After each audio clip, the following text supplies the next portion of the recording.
It's always a pleasure on our third Thursday of the month to be able to invite new people to join our FASD webinars.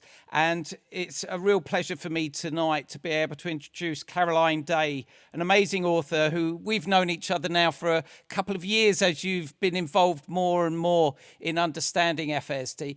Why don't we start straight away? Can you tell us a little bit about why you got involved with FASD in the first place and your role as an author, really? Yes, my background was in journalism, so I had always written, I suppose, the sort of human stories behind health and family issues. I was something of an accidental journalist. I'd fallen into it, and I would go and speak to families and ask questions, the sort of things that I was interested in, about all sorts of things. So, before I knew anything about FASD, it could be, any sort of condition, be it physical conditions, any sort.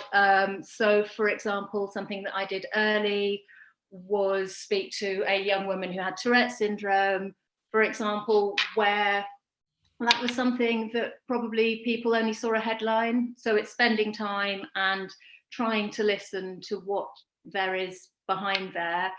And as a journalist, that's where I first encountered FASD, except this was many years ago. The condition was thought to be quite rare at the time, and the condition was then known as fetal alcohol syndrome. It was something that I think sort of touched me quite a lot, speaking to the birth mother of a little boy who had the condition, and it was something that I then remembered many years later when I came to write the book. Very nice. Can you tell us a little bit about what possessed you in the first place to become a journalist? What was it that drove you, and what sort of stuff have you done in the past? Yeah, I've always loved writing. I've always loved reading. I studied English and French at university, and actually I was very much an accidental journalist, in that when I left university, I went to teach French. No, I didn't. I went to teach English in France, and did that for a few years, and then came back to England for a holiday and needed some money. So I went to a temping agency, and I was given a temp job doing the filing for what was a launching magazine, wasn't yet a magazine. I came from Office Angels, so I have a number of friends from this time who still know me as Angel rather than Caroline. And because it wasn't up and running, I was able to tug on the editor's sleeve and say, how about give me a go and let me go and try and do some writing, which she did. And as I say, that's how I ended up going to talk to families without having the full, maybe the sort of full journalistic training, but just having an interest in people. Also not having the shorthand, so having very, very sore hands sometimes when I try to write it all out. I've worked on that a little bit since. I think one of the things that, one of the reasons we've invited you today has been because writing the book, and I'll ask you to explain the book in a second, but when you started writing the book, you had that journey that I had when I was first invited to become chair of the board of trustees for FASD Awareness. It was where I needed to learn as much as I possibly could about FASD, the condition, because I had my preconceptions, as most people do. And I know we've spoken, and that was something that came across when we've both spoken. So first of all, could you tell us a bit why the book, why you chose to write the book in the way that you did, and what it's about? Just give us a précis of the book for those that aren't aware. Yes, well, this so Hope Nicety's Lessons for Life is The book Hope Nicely is a young woman. She's 25 years old. She works as a dog walker and she has FASD. And because of this, people haven't always been as kind to her as they might have been. Hope has now decided she's going to write her autobiography. She believes that it's going to teach her a lot about herself. She also believes that it's going to help her to find her birth mother, who abandoned her as a newborn. And to do this, Hope Nicely has joined a writing group, an evening group, and that's where she's going to meet new people. She has a rather lovely mum called Jenny Nicely. Jenny has always told Hope that adopting her was the best thing she ever did, and that if she hadn't had Hope, she wouldn't have wanted any other child but her. But during the book, something is going to happen that means that Hope is separated from her mother and needs to learn, I suppose, to be a little bit more independent. Excellent. And I'm glad I asked you to tell me that. One of the things I loved about the book, and I could straight away identify as somebody who has cared for children for many years, let alone caring for somebody with a hidden disability. It's that hidden disability is their greatest disability. And I think the way you capture that in the innocence, it's a real innocence about the lovely Hope. You can't help but love the girl and the people surrounding her. And this is something that always a good writer is able to do, is make you believe in the character. And what I've thoroughly enjoyed is when a lot of the people on our support groups, a lot of people on our friendship groups, the adult friendship group and the teen and youth friendship groups, they've read the book and they identify it with it, and they talk about a lot of the scenarios in it. And it's so lovely when you've got it right, when they go, that's exactly it. That's exactly it. So I think, that's the greatest compliment I think you could be afforded, really. So tell me, one of the lovely aspects of it is the fact that you write it from Hope's view. That's got to be hard. How did you go about doing that, and what was your experience in trying to research that? Bizarrely, it didn't feel hard. It felt very natural. And the fact is that when I started writing it, there was no agenda. I don't think I even knew that Hope had FASD. I was writing a book. Largely, there's a thing called National Novel Writing Month, which is a challenge to yourself to write 50,000 words in the month of November. And that's what I was doing. And I had this idea for a name, Hope Nicely, that felt like a name that would have a story about it. And Hope Nicely was writing a book, which made sense. I was writing a book. Hope Nicely was writing a book. And there was this idea, it had to be a challenge. There had to be a challenge to her writing the book. Otherwise, I suppose, what is the interest in reading it? And so it started off just with those words. My name is Hope Nicely. I'm writing a book. It's going to change my life. And almost from that, there came a voice that had a certain naivety and vulnerability, which I wrote in. And I showed my husband after I'd written a page, and he went, she's lovely, she's great. And I kept writing. And as I was doing that, I was trying to work out, but what is the challenge? What are the obstacles to her here? Why is this something that is important to her, but is also something that is her perhaps proving something to other people? And little by little, I think by the end of the first chapter, I remembered the article that I'd done, I'd started researching it, and it just clicked into place. It just made absolute sense that this protagonist that I was already starting to fall in love with as a character, it was something about her. And I think because of that, because perhaps the voice was there first, and then I could feed that with research, it made it much easier to write, if that makes any sense. Absolutely. I think for me, there was a moment in the book. I've been working a lot with individuals that have been involved in the criminal justice system and got involved with the police, and we're looking at working with an area of the police at the moment where we're talking about upskilling their knowledge on FASD, because understanding FASD for them would certainly be able to hopefully prevent this cycle of going over and over again, getting involved and in and out of the criminal justice system.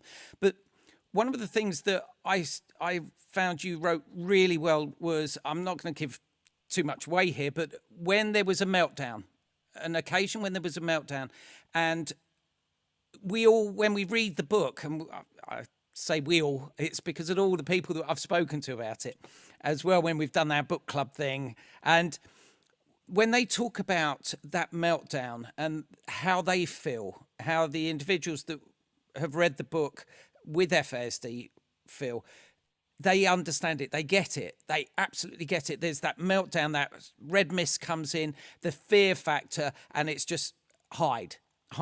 And having people within the care system, within the criminal justice system and the police, to be able to understand how to deal with a situation like that appropriately. You covered that really, really well. Was that, when you wrote that, how did you find you had to research it, or was there something that you'd spoken to somebody? I've always been intrigued about that. I think, well, I think, yes, I did research it. I researched it quite intensively as I was writing. I would do a burst of writing, I would do a burst of research, and the internet means that you have so much access to blogs. There are YouTube channels, obviously there's a lot of medical information, a lot of fantastic groups with, you know, who are campaigning or who have information. So there was a lot there. And from, I guess, personal experiences, also contacting experts, I think one of the things that I found out was that quite often, obviously, you will have this tied in with times of stress, with perhaps some hypersensitivity issues. So quite often you'll find that what is happening with Hope is there will be a noise, or there will be a flickering light, or it will be at a time when something is very stressful for her. And so, yes, I hope that I brought that in.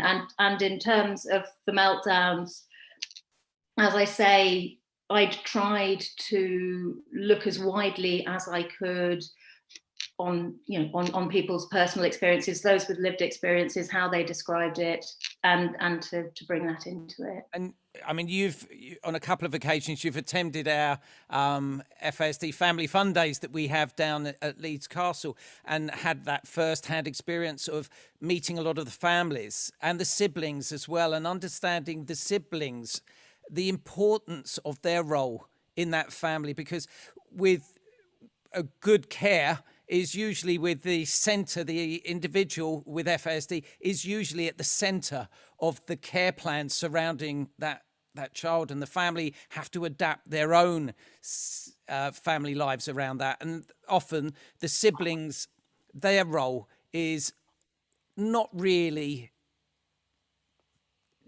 depicted in a very good light.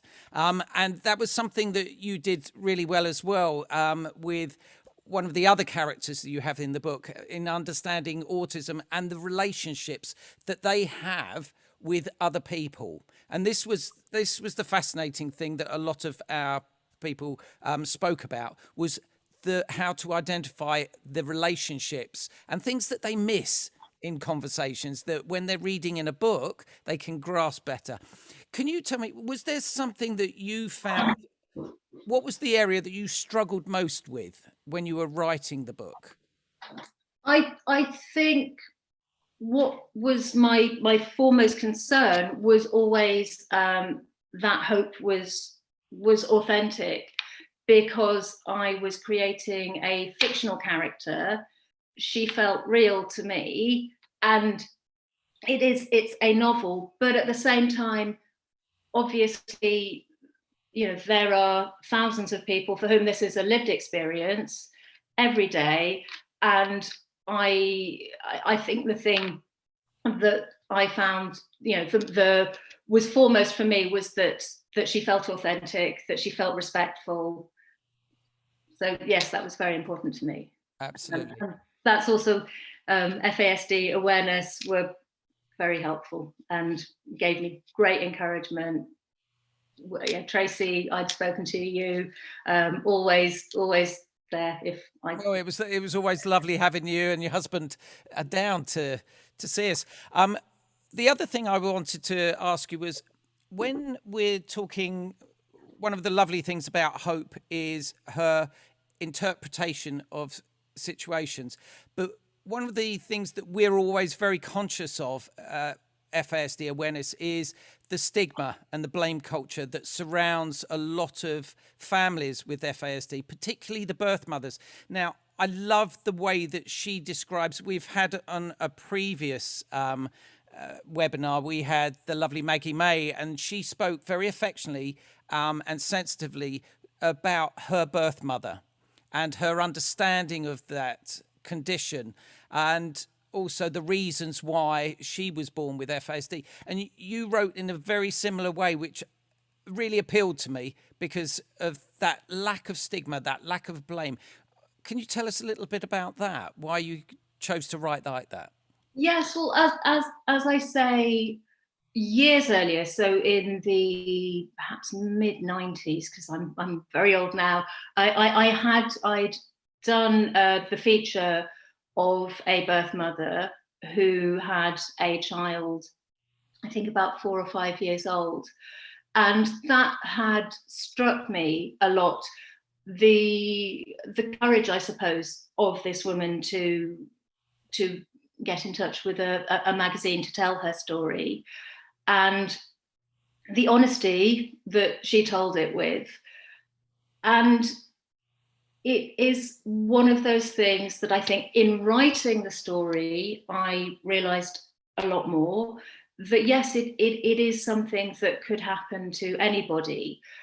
And I think also, as you say, the how stigmatizing it is, and how counterproductive, how underdiagnosed the condition, I've learned, can be because of that. And in fact, so when I was writing it, and I came and I met people at FASD Awareness, for example. I saw Dr. Abiona gave a fantastic presentation on the medical aspects of FASD.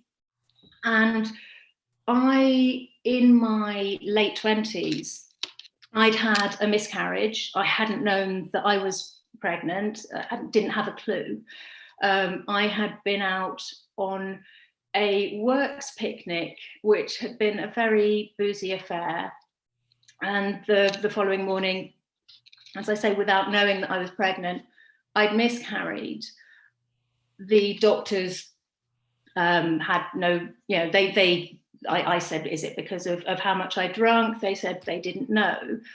But I suppose to me, that had always made sense, that was the reason.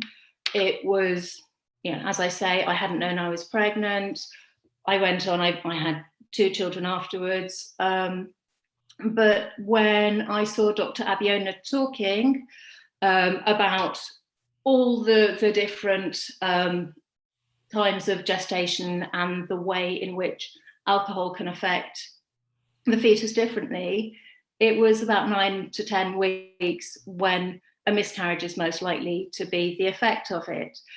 And for me, this was, I suppose, interesting in that I'd been writing this book thinking that actually it wasn't something that I had experience about. It was something I'd found out about hope as I was writing it.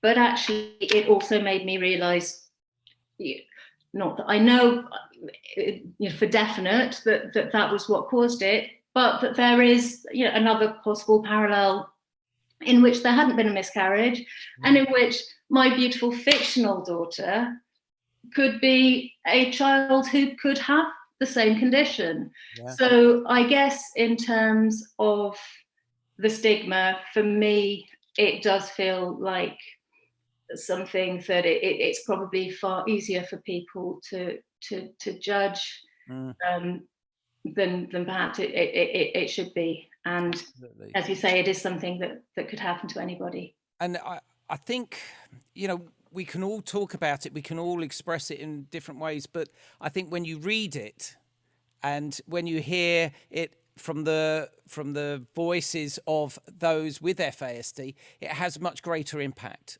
And I commend you for that. One of the other things I wanted to ask was, when in your research, in your discovery, was there anything while you were writing the book? Because when we've spoken before about this, you said, well, I didn't write it, Hope wrote it.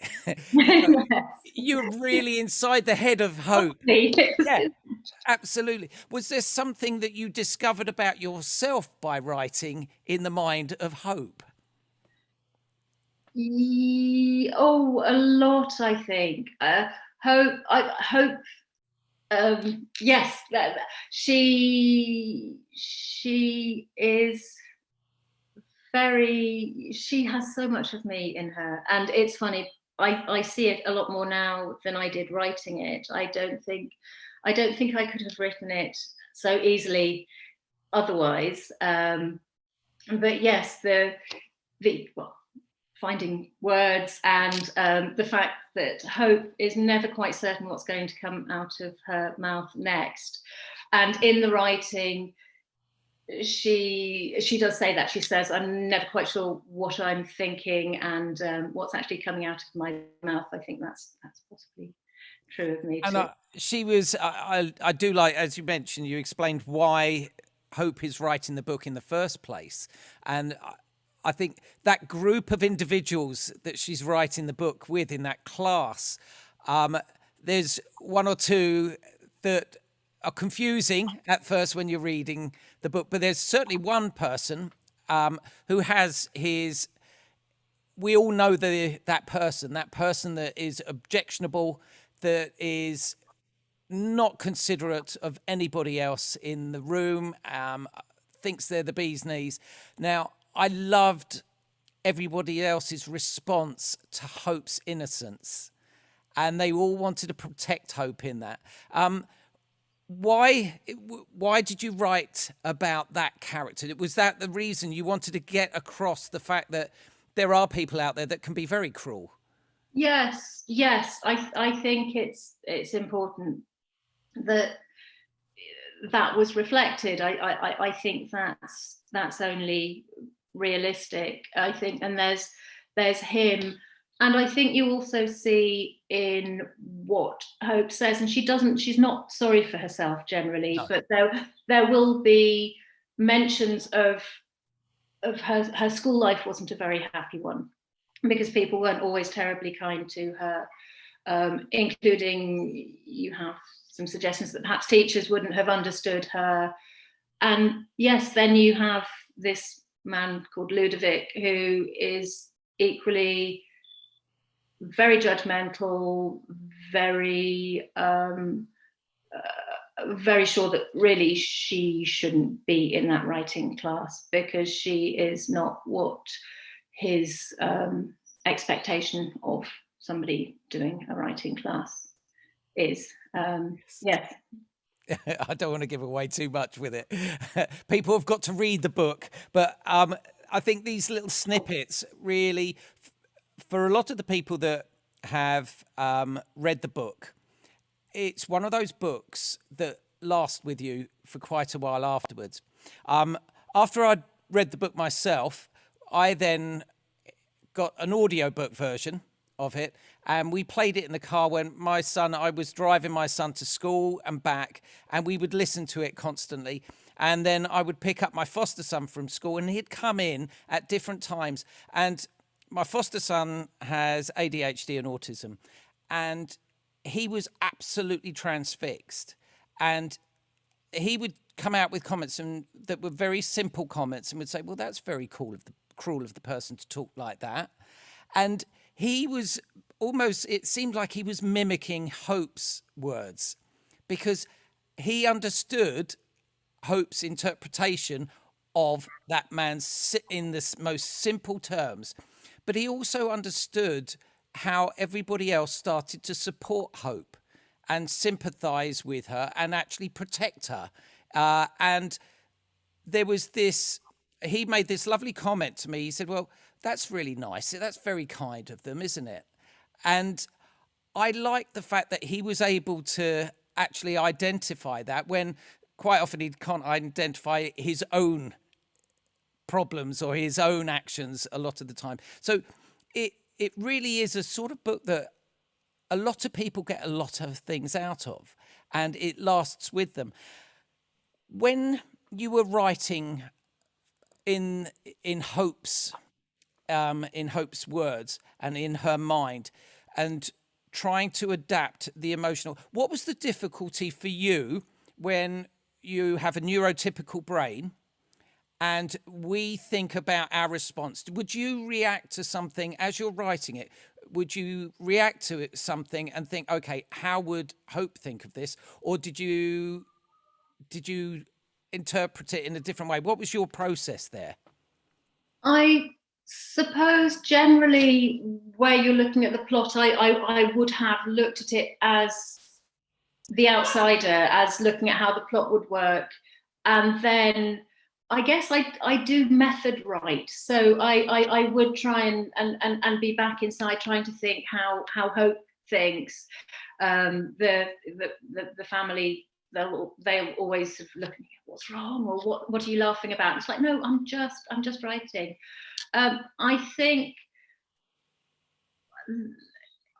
not that it's something that I'd say. I in my early 40s had a condition where my calcium levels went haywire, and it was like the tiniest insight into how a brain can work differently, my brain, because calcium has a function in neurotransmission, in taking messages to the brain.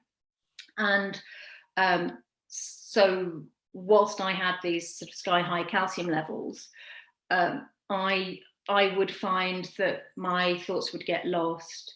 I would be anxious. I would stop mid-sentence. I would forget what I started doing. I would be driving and realise I'd forgotten to look in the wing mirror.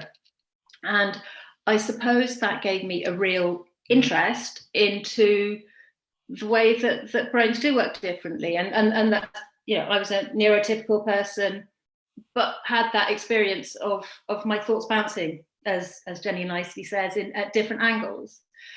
And so it was, yes, very interesting for me to try and get that right, and to try and think how Hope might experience things. Absolutely. And it works really, really well.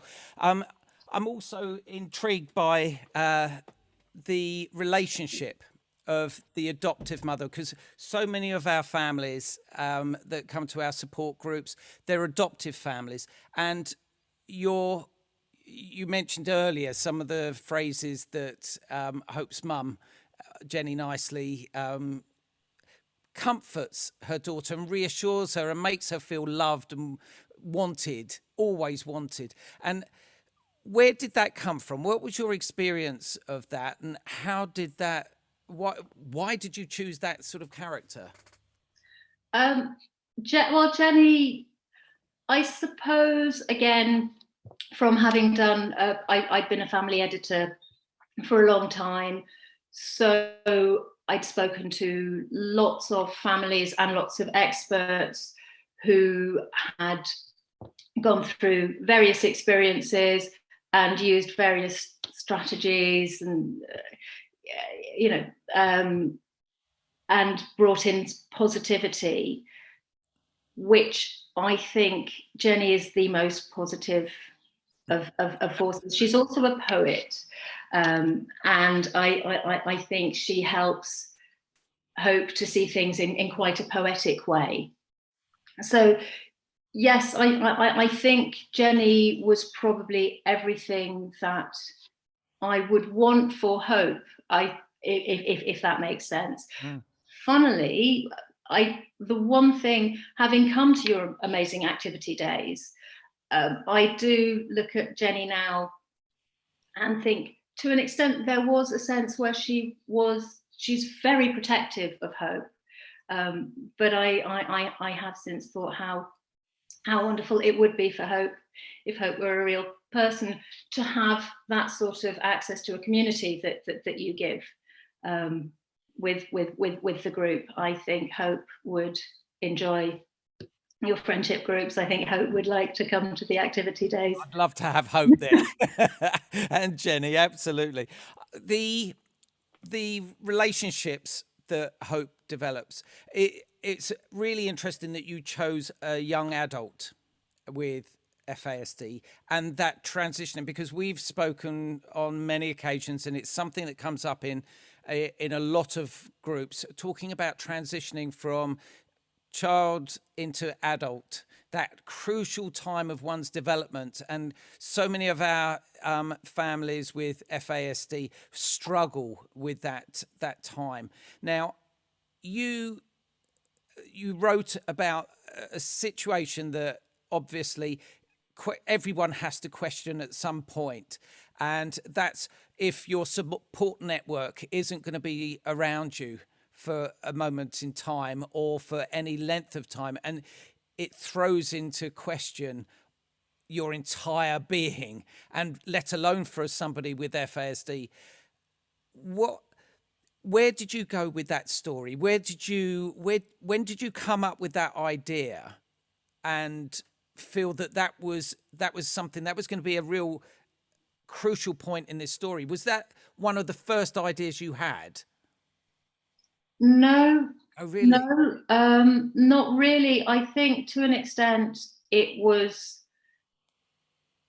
the fact there had to be, there had to be a story that would go somewhere. Hope likes to talk about a narrative arc, and so she had to have an arc which would go, either it goes up and it comes down, or it goes down and it goes up. So she had to be tested, she had to be challenged, and as part of the story, the biggest challenge that I could see for Hope would be to not have her lovely mum Jenny there, because she and Jenny are very close. Jenny is always there. Jenny supports her. She tells her the golden rule. She reminds her. She keeps her calm. So it was something that needed to happen, I think, for the story to see how Hope could respond, and what would happen in that position. Absolutely. And you mentioned the golden rules there, and I think one of the loveliest things about the book, you've read the book and you've totally bought into the characters and the storyline. And I read it and thought I wish there was a sequel straight away, because I wanted to know the next part of her life. But the great thing about that is you can actually make up your own storyline for her, which is something that I think everybody will be doing. But one of the great things at the end of the book is, you mentioned it there, Hope Nicely's Golden Rules, by Hope and Jenny Nicely. And can I just read, this is for the listeners here. Rules are important. They tell us how to behave. Everybody needs rules to live by, and we must try our hardest to remember them. Sometimes we might forget a rule, and that's okay. because everybody forgets things sometimes. But we should try even harder to remember next time. Rules help us to understand the world. They help us to respect other people and ourselves too. They are very valuable and they are lessons for life. Now, the first one that you have, and I'm just going to go through some of them if I may, but I know who I can trust. You must know who you can trust. The next one is only I am me. And with each of these, can you tell me how you came up with these lessons in life, and the poems that accompany them as well? I'm going to let people buy their books and find them themselves, but they are really good lessons for everybody to adhere to. I love this. As a family, it would be a really good lessons in life. Can you tell us why you came up with them at the end?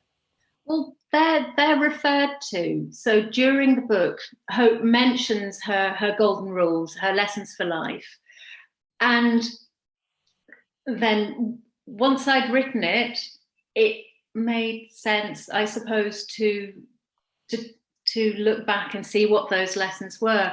And to be absolutely honest, it felt a lot harder to get the lessons right, almost than to write anything else, because they felt like they were, not that but they felt important and they felt somehow universal. Yes. So I suppose in working them out, I tried to think as a mother. I tried to bring in all the families I'd spoken to and how they had strategies to help their children. I, again, looked everywhere. I was trying, obviously, very looking at sort of the safeguarding issues, at how she's going to be best equipped to go out into the world. So it, and also I had help as a young man. I won't name him and embarrass him, but a young man with FASD who was kind enough to look at them and to give me feedback, which I am extraordinarily grateful for. And I agree. I think there's sections where for a young adult, and that we've gone through them with our young adults on our friendship groups and with our adults in the friendship groups, and we've asked them to add some of their own as well, as as an exercise really for understanding. And one of the areas you discuss is keep our hands and feet to ourselves, and not being ashamed of your body, but also for somebody with FASD to understand. You mentioned the safeguarding aspects. There's the safeguarding aspects, but it's also about them identifying change in themselves and being able to start that conversation and have that opportunity to discuss some of the things that maybe are not freely discussed with an individual with FASD. And I think that's a really important part, that when it's been brought up in some of the conversations, when we've gone through some of the lists, some of the children have looked at talking about it from their perspective, but also trying to understand what others are thinking and how they would interpret that, and seeing the differences between the way they interpret it and the way that somebody with FASD or somebody that views FASD interprets it. Now, that was something that is, that contradiction throughout the book is happening all the time with Hope and all the people that are trying to understand her or her condition, or just being sympathetic with her without being patronizing. That was something that came across all the time, was there was no desire to be patronizing. Can I ask you, was this, when you finished writing the book, did you feel a pang of sorrow in a way that Hope was it was finished, it was the next stage? Yes, I think so. It's a funny thing, because I had been, and I wrote it very quickly, but then I went back and I edited. So I spent a lot of time thinking about her and actually thinking about most sentences I've gone through, I've gone, does this work? Is this right? Is this what she'd be feeling now? So yes, yes, yes, very much so. How long did the process take from beginning to end? Well, the actual writing of the book in total was only 7 weeks. It was I was researching intensely and writing and sleeping less than I should have done. But after that, the fine tuning, the editing, probably months more before it was then with the publisher, where you're going through the editing process and they're looking at it, they're asking the questions. So I started writing it at the end of 2018, and the hardback came out in July last year, and the paperback's just come out. Yeah, that's right. And when you were going through the process with your editor, was there anything that your editor said that you said, no, I've definitely got to keep that in there? This is full of the character, or was there anything your editor added that you thought, oh, okay? In terms of, I know there weren't a lot of fights over Hope. My editor loved Hope, and I can't think that there were any great changes. But in terms of adding, yes, the golden rules at the end, that was a discussion with my editor, and also Jenny Nicely writes a poem which was in the book, so that was an extra that came in, and yes, I think just perhaps growing the characters, obviously with an editor will say, perhaps here you can flesh them out a little bit, and it was also in this process that I think I was most at odds to make sure that in terms of the birth mother, that you could feel that it was non-judgmental, and that there was sort of an element of compassion in the book. Yeah.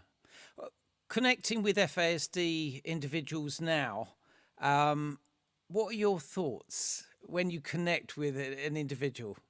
I think what I feel like I've learned a lot, both through Hope Nicely and through real people that I have connected with. I think what I find the most is the fact that that strengths, different people have different strengths. Everybody is unique, which is what Hope Nicely tells Jenny tells Hope, and I find that what you have within those that I've met with FASD is a great capacity and a great commitment to find positives, and also real hard work to put yourselves out there in terms of awareness, to change and improve the lives of those who have FASD. It's been quite inspiring for me in the relatively short time that I've been on the peripheries of this world to see just how much has been done. Certainly when it was, as I hit my 50,000 word target, you had the Bristol University study came out suggesting that up to 17% of the population had symptoms of FASD, and that even from this point seems quite a long time in terms of how much has changed.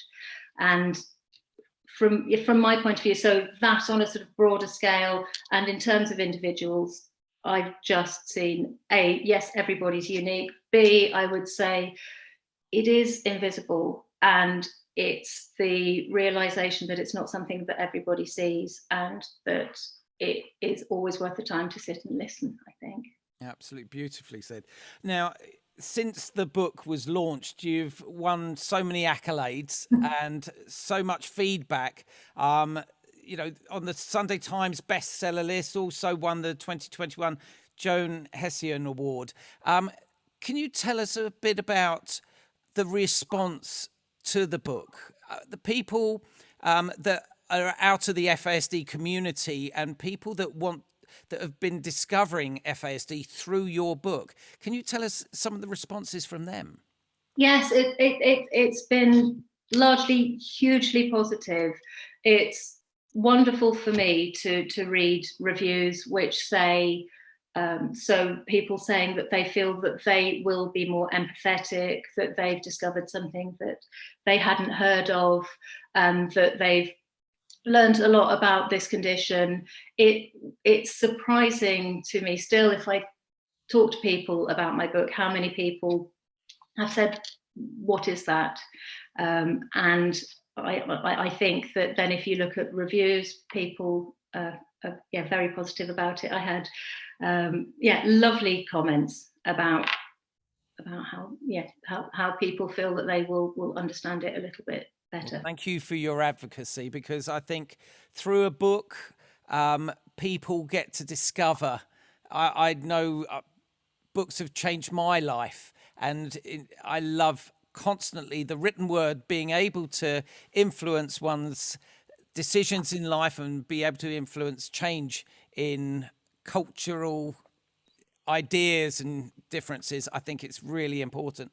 And one of the things I'd like to finish on, we always end with sort of positive notes, and you've already done that for us, but are there any prospects for hope to come back in the future? Prospects, yes. I've written another book which is not a book about hope, but I think I have started thinking I'd need to know where she is and what she's doing, and I think probably the time will come when I do want to catch up with her again. I do miss her. Well, we'd all love to see her back. Absolutely. And when she does come back, she'd be very welcome down at Leeds Castle on our activity days. Listen, Caroline, thank you so much for your time tonight. And thank you, as I said earlier, for your advocacy for families and individuals with FASD. It's gone a huge way. And can I just say to everybody, for those that haven't read the book, please do get the book. It's such a joyful read, and it's a great insight into what it's like living with FASD through the voice of a young lady with FASD. Caroline, thank you so much again. And thank you all for joining us tonight. Good night. Good night.